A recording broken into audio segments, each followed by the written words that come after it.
I'll tell you my particular hobby horse, although unfortunately I think it's now legally impossible.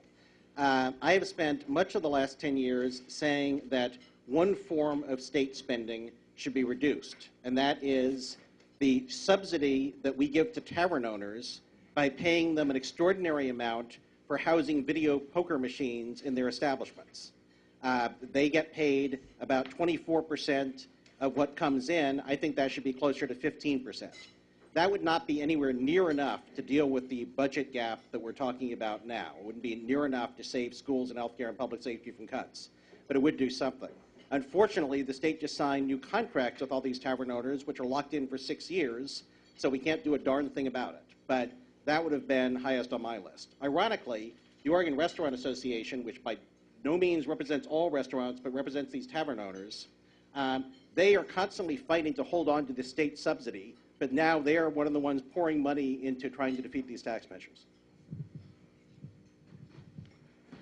As far as the cuts issue is concerned, Counselor, I want to make it clear, I don't know that cutting our way out of this is going to be the only answer. There may be another question on that topic, but I don't want to, by my answer to your question, make it sound like I'm saying we ought to cut our way back to a balanced budget.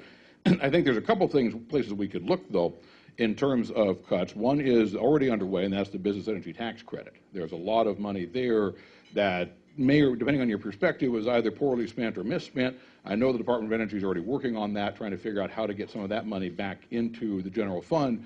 The alternative energy industry is taking off in a way on its own. We may or may not need a lot of the Betsy credits that are flowing back in that direction. Another cut that I think that they should definitely take a look at is some of the public employee costs, frankly. I think that needs to be on the table as far as wages they're scheduled for happening, and also some of the health care costs related to that. My name is Nancy.